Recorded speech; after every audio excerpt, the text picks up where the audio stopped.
You are not too sensitive. You are trained, conditioned. And the proof is that you can walk into a room, feel a shift in someone's tone, and your nervous system starts negotiating like your life depends on it. Quick thing before I keep going.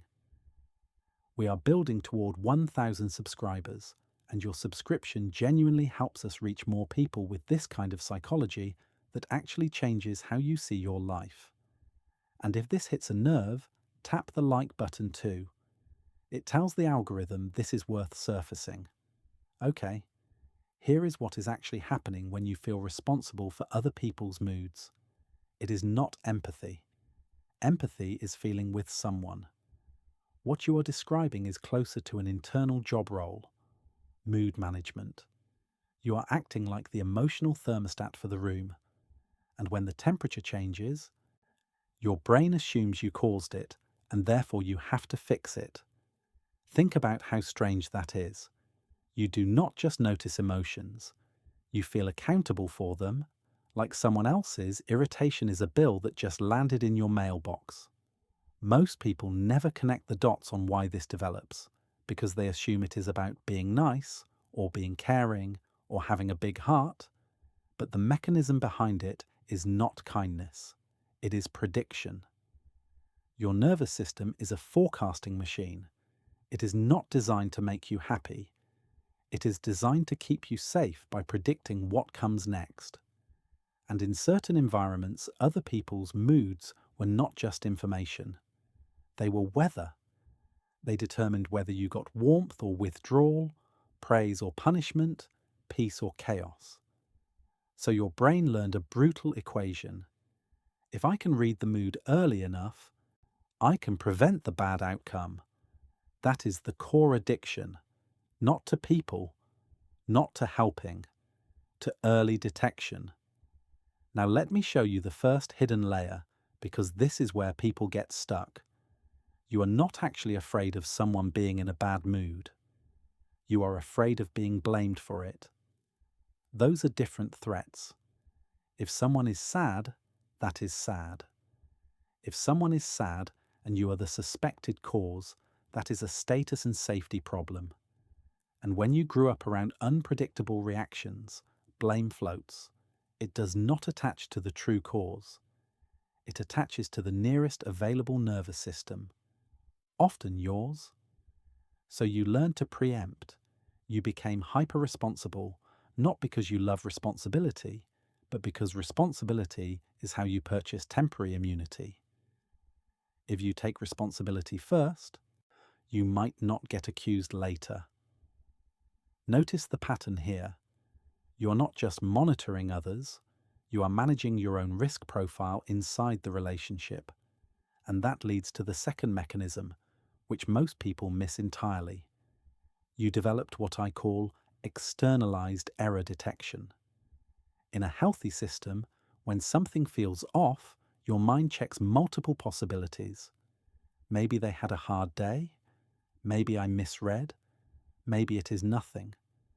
But in your system, something feels off immediately triggers one conclusion. I did something wrong. That is not a personality trait. That is a learned default setting. Why? Because in childhood, the cost of assuming it is probably not me could be huge. If you were wrong, you got hit with emotional fallout. But the cost of assuming it is me was smaller because it gave you something to do. Apologize, perform, fix, disappear. That is control. So your brain chose the strategy that reduced uncertainty fastest. Self-blame is a form of control.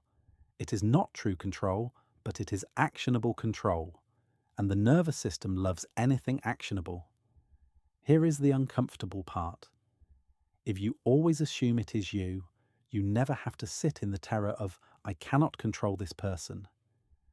That is why you keep doing it, even when it ruins your day. It is protecting you from an older, deeper helplessness. Now here is where it gets interesting. There is a difference between caring about someone and being fused to their emotional state. Fusion means your internal state depends on their external state, like your emotional oxygen is in their lungs. If they exhale irritation, you suffocate. If they inhale calm, you relax. That is not love. That is dependency disguised as empathy. And the brain has a reason for building that. It is called interpersonal regulation. Humans regulate each other's nervous systems. Babies literally borrow the caregiver's calm to stabilize. But if your early environment made regulation inconsistent, you learn to stabilize by controlling the other person instead of soothing yourself. So as an adult, you do not just want them to be okay because you care. You need them to be okay because your body only knows how to settle when the room is settled. That is why you feel still behind, like your own life is on pause until everyone else is emotionally cleared. You are waiting for permission to exist without consequences. Let me make this concrete. Someone texts you a short reply. You feel a drop in your stomach. You reread your last message like it is evidence in a courtroom. You start drafting a new message that is softer, funnier, more polite, less risky. Not because you want connection, but because your nervous system is trying to restore predictability. Or you are at dinner and someone gets quiet. You start scanning. Did I talk too much? Did I say something wrong? Should I change the topic? Should I ask if they are okay? And the question underneath is not, how are you? It is, am I safe? That is the first big insight. Your responsibility for other people's moods is often a safety behavior. It is the emotional equivalent of checking the stove 6 times. It reduces anxiety in the moment, and it trains anxiety long term. Because every time you fix the mood, you teach your brain. See, the threat was real, and you prevented it. Which means next time, your brain will ring the alarm faster. Now, the second major insight is going to sound harsh, but it is clarifying.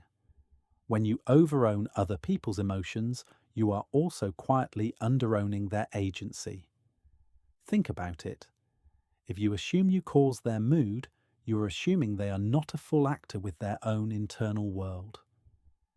You are placing yourself at the center of their psychology. That is not arrogance in the usual sense. It is a defensive self-centeredness, like a soldier who cannot stop scanning for incoming fire. But it does something to relationships. It makes other people emotionally lazy. Because if you take responsibility for their irritation, they never have to translate irritation into a clear request.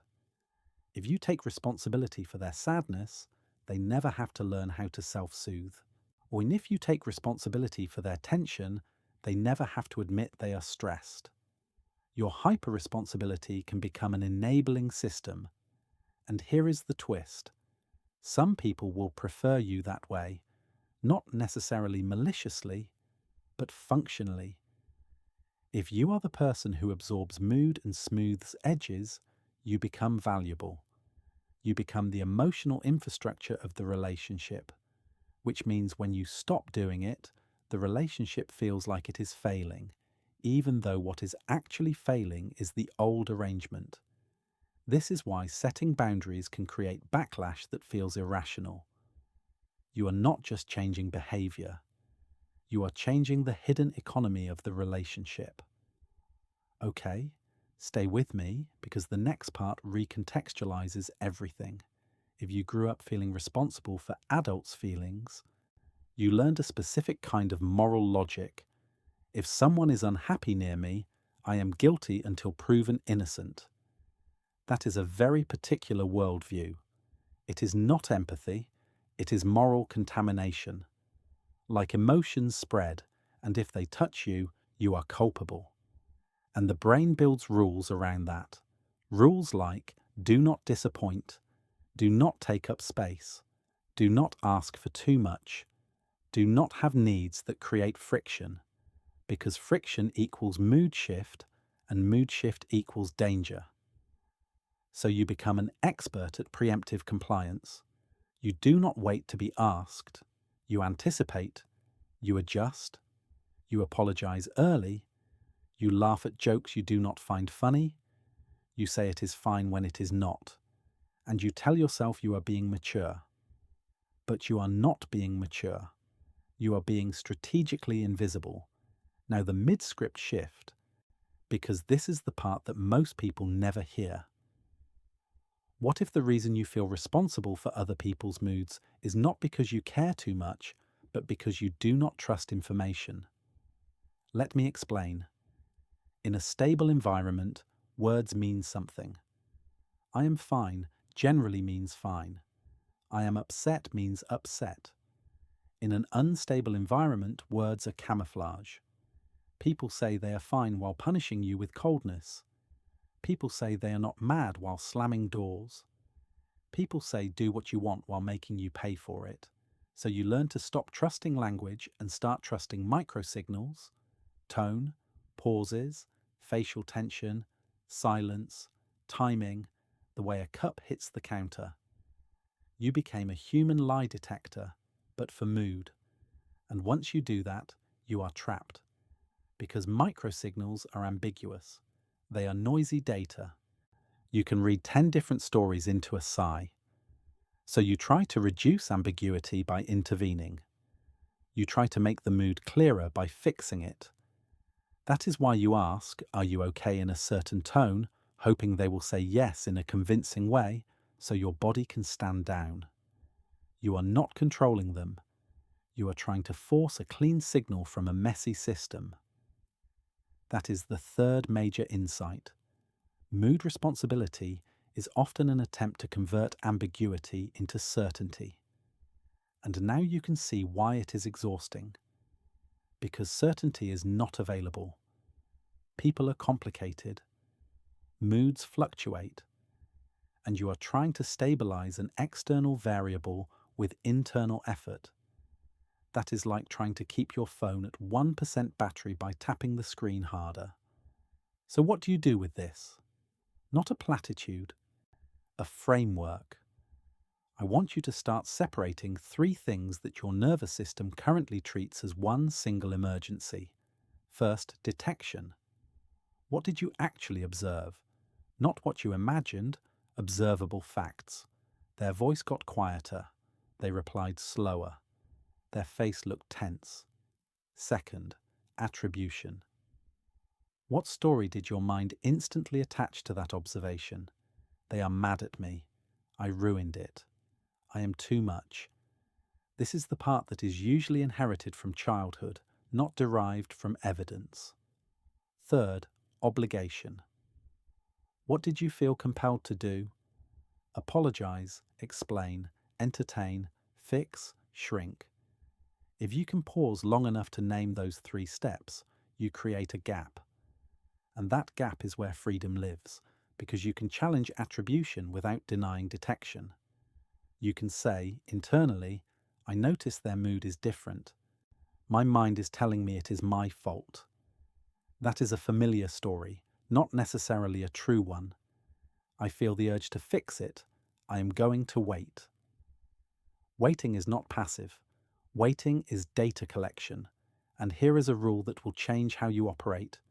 Do not treat mood as a request. A mood is a state. A request is a request. If they need something, they can ask. If they cannot ask, that is information too. It tells you about their emotional skill, not your moral duty. Now this is nuanced. If someone is clearly distressed, of course you can care. But caring does not require self-erasure. You can offer support without taking ownership. You can say, I notice you seem off. If you want to talk, I am here. And then you stop. You let them carry their own emotion. Because the ultimate insight is this. The boundary is not between you and them. The boundary is between your responsibility and your responsiveness. Responsibility says, your mood is mine to fix. Responsiveness says, your mood matters, and I will respond appropriately without abandoning myself. That distinction is the adult version of safety. And if you want to test whether you are in responsibility or responsiveness, ask one question. Am I trying to help them, or am I trying to relieve my anxiety? Sometimes it is both. But if it is mostly your anxiety, then helping will feel urgent, performative, and resentful. You will feel depleted after. That is not generosity. That is nervous system management through other people. So bring it full circle to the opening.